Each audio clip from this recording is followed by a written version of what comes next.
9 smart ways to run 2 or more companies at once. Successful serial entrepreneurs have a knack for finding tasks they excel at and delegating work they can't do or don't have time to do.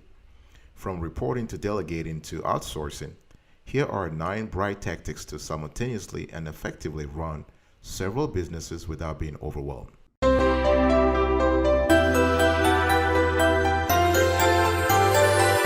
Welcome back, folks, to another edition of Sweetie Kiwi. I hope you are doing fantastic. I'm doing marvelous, and if you are doing as great as I am, go grab a cup of coffee or tea. Before I get into the nitty-gritty, I want to acknowledge Benjamin Edwards in Natchez, Missouri, Molly Robinson in St. Louis, Missouri, and Eva Howard in West Plains, Missouri. Thank you so much. Number one smart way to run 2 or more companies at once: hire experts to oversee specific tasks or entire departments. Now, this is very important. You want to basically outsource, right? If you are able to identify the right experts for your business or for your businesses and outsource some of those tasks to them, you can run your company. You want to focus on what you're good at, and you want to outsource what you're not good at or what will take you too long to get done. You can even outsource entire departments, entire value chains, right? The thing you want to be very careful about is not just outsourcing overseas, right? I'm not saying you shouldn't outsource overseas, but you want to pay attention to other things beside the cost, right? So you have to think about whether it makes sense to outsource locally. In other words, to hire local experts to take care of those specific tasks, or move the business overseas. The thing here is that if you're able to find the right mix between in-house performance or task and outsourcing, you should be fine. Now, running multiple businesses is not for everyone, right? But it can be done. So try to identify the right company or the right experts to run specific departments or operational tasks. Number 2, don't worry too much about the small stuff. This is very important. You want to see the big picture here. If you have 2, 3, 4 companies that you're running, you want to pay attention to what really matters. In other words, if we use the Pareto rule, which says that 20% of customers or 20% of factors contribute to 80% of the outcome, you want to pay attention to those 20% of customers or 20% of processes that generate 80% of your revenue throughout your companies. So you want to pay attention to the big stuff. I'm not saying you have to ignore things that are serious, but don't worry too much about the small stuff. All right? Now, worrying about issues that can crop up can waste time, right? And you can take care of those things as they arise, but don't think of them beforehand, and don't dramatize those stuff. All right? Number 3, keep detailed reports on each company. This is very important. Here I'm talking about operational reports and financial reports. And you want to keep detailed report on each company. By keeping the report, you can assess results and you can maintain accountability. Especially if you're not doing everything yourself, you want to be able to hold those people you delegated the work to accountable. You want to hold them accountable, right? So as we know in business, data is everything, right? We just finished an entire show on data analytics. You might want to check that out to learn more about data analytics and the importance of data in running a business. So you want to have, again, when it comes to all those companies you're running should have detailed reports. The thing here is that with the right information, you can do a lot of stuff, right? You can manage your businesses better. You can hire staff. You can decide to expand. You can learn more about customer relationship management, knowing what works, what doesn't work. You can identify leads and increase your conversion rates, and do all kinds of stuff that in the end provides a superior experience for your customer, right? So keep detailed report on each company. I'll be right back for number 4. Don't go anywhere.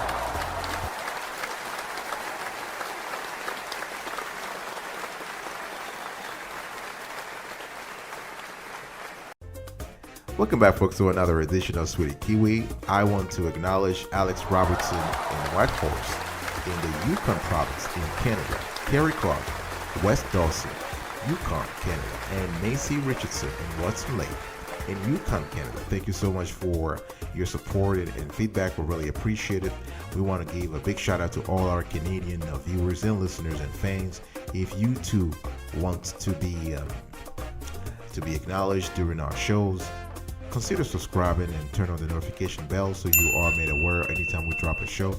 Comment below, give us your experience and your suggestions when it comes to this topic or future topics. Share, like, and do everything else. We love you back. Thank you so much. Number 4, prioritize things that need your attention. Now, of course, if you have to run multiple businesses, multiple companies at once, you can't be everywhere all the time, right? So you want to prioritize things that need your attention. So if you have a good data analytics department and you're able to track performance indicators, you can focus on what really matters, right? And the thing here is that by doing so, you can delegate things that need to be delegated and prioritize what need your personal attention, right? And the idea here is not just to talk about things, but to actually show up, to be present, to follow those processes that are important, all right? So number 4, again, prioritize things that need your attention. Number 5, concentrate all business activities at the same location. This is a win-win for several reasons. Number 1, for yourself, if you say you run 4 companies and all 4 companies are located at different venues, imagine if you have to go from meeting to meeting, you have to meet customers, vendors, whatever, and you have to commute from one place to the other.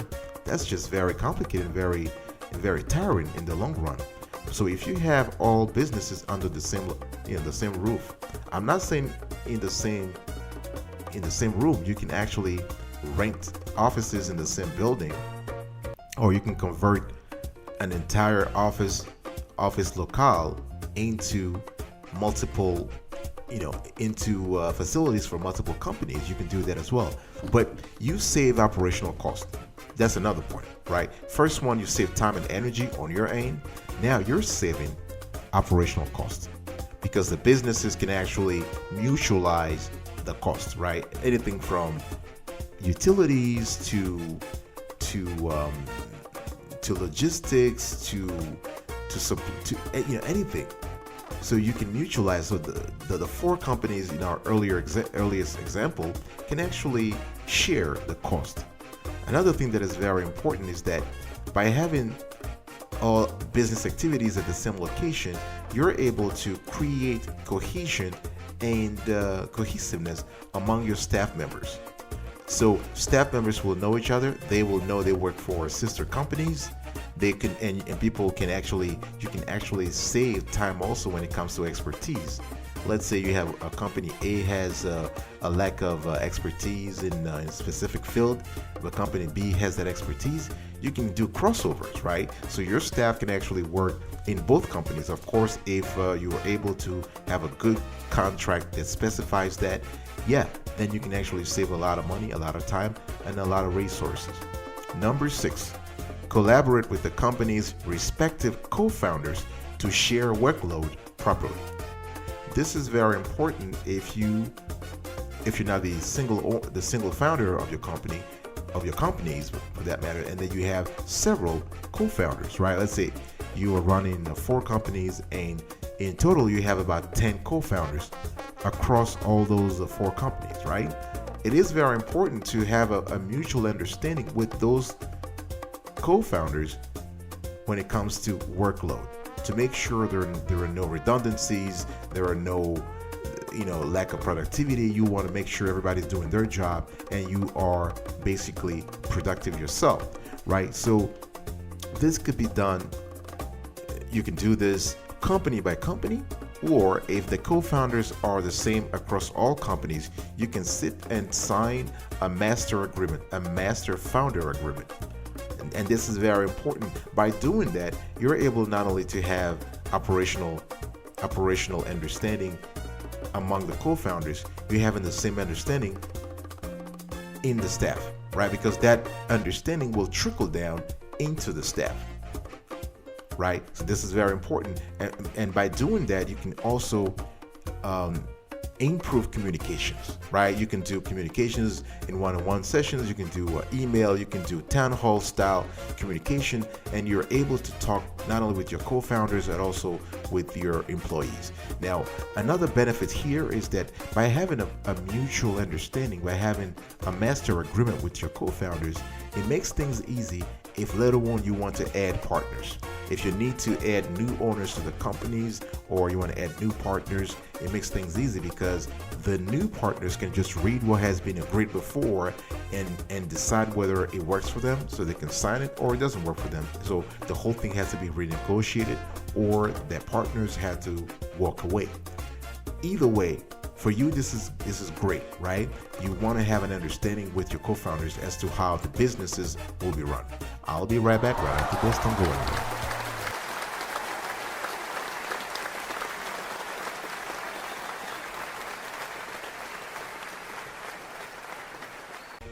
Welcome back, folks, to another edition of Sweetie Kiwi. We're still here continuing our conversation today about 9 smart ways to run 2 or more companies at once. Now, before I give you number 7, I want to acknowledge Patrick Ball in Swansea in the UK, Emerson Jenkins in the same beautiful city of Swansea in the United Kingdom, and Sarah Wilson also in the United Kingdom. So Sarah, Emerson, and Patrick in Swansea, United Kingdom, we love you. Thank you so much for your contribution and your suggestion. Number 7, seek operational cohesion in all businesses as much as possible. Now, what do I mean by this? You want to bring all your businesses together as much as possible, and you want to do this across processes, right? What are the processes? This could be human resources management, supplier management, logistics, customer service, all that kind of stuff. Payroll, whatever it is, you can actually create some kind of harmony, some kind of cohesion. Of course, you are saving money, right? So you can even outsource. If you outsource the task, you can outsource, let's say, the payroll task to one company, and that company will basically run the payroll task, the payroll process across all your businesses. All right. If you want to do an invoicing and payment company, you can outsource that too. So the idea here is to focus on what you can do better, and you want to save money. You want to have opportunity costs.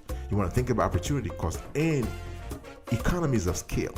All right. So, and the good thing, the best way to do this is to have a good idea of your businesses, what each business does, and you can do so by looking at the business plan for each company or the operational plan, and you can see how you can seek that operational cohesion in all the businesses. Number 8, make to-do lists and follow them. A lot of folks have a to-do list and they never follow them. Here, you want to be able to have a list that you follow, that you check things off the list on a single day. Experts advise people to have a list of 10 items or under, because once you have a to-do list that is too long, it's kind of hard to implement things. So the shorter the list, the better. So what you want to do here is to prioritize quality over quantity, right? So you want to make to-do lists for each company, right? So company A, boom, boom, boom. There are 3 things you need to knock today, right? Company B, there are 3 things you need to knock. Company C, those are the 3 things you have to take care of. So this kind of help you. You can even use an app. You can use software. You can use an app. There are a lot of tools available nowadays to help you. There are even apps that are specifically geared toward to-do lists. All right, so use them and use them effectively. Number 9, the last smart way to run 2 or more companies at once is through a time tracker. So you want to use a time tracker across all businesses. Now, a time tracker is also very important. If you couple that with a to-do list, this is great. This is a great combination.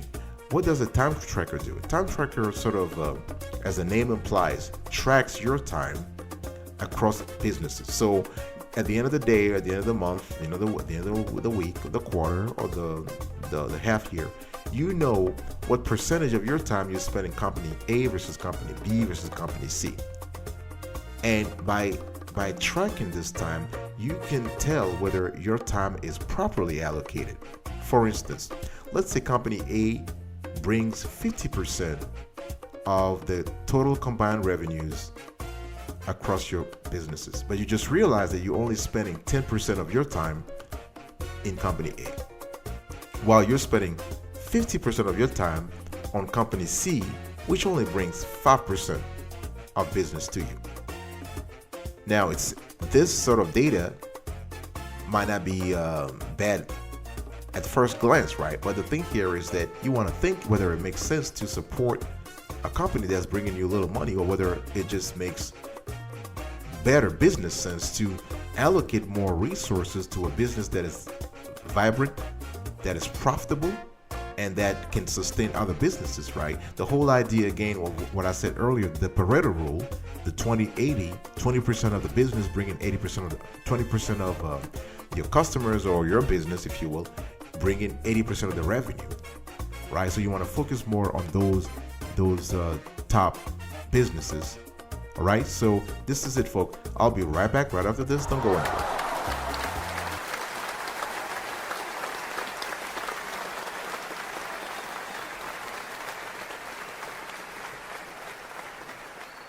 Welcome back, folks, to another edition of Sweetie Kiwi. We are about to wrap up today's conversation, and I really want to thank you for listening so far, for sticking with us. If you love the show so far, consider subscribing to our channel and turn on the notification bell. Share and like our content. Comment below. Give us your experience when it comes to running one or multiple companies at once. We will certainly appreciate it. Before we give you the recap of the 9 smart ways to run 2 or more companies at once, let me quickly acknowledge our 2 viewers who were very great. Thorsten Holbeck, and he is in the beautiful city of Graz, that's in Austria, Europe. Beatrice Fietz, she is in the beautiful city of Graz in Austria. Thank you so much. What are those 9 smart ways? Number 1, hire experts to oversee specific tasks or entire departments. Number 2, don't worry too much about the small stuff. 3, keep detailed reports on each company. 4, prioritize things that need your attention.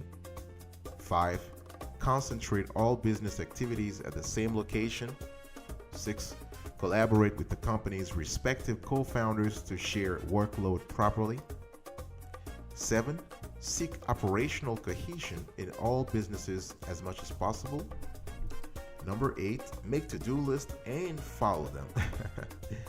And last but not least, use the time tracker across all businesses. Now, I want to give you a call to action for today before we sort of part ways. To run 2 or more companies successfully at once, at least what we've seen from the best of us, the best among us, the most successful entrepreneurs, there are things you have to do beyond the 9 smart ways. Hire good people. That's the number 1 here. You want to surround yourself with good people, with great people who are even smarter than you, right? There was that CEO, I forgot his name, who said that, he's so smart because he's able to surround himself with people who are even wiser, who are smarter, right? So you want to hire good people.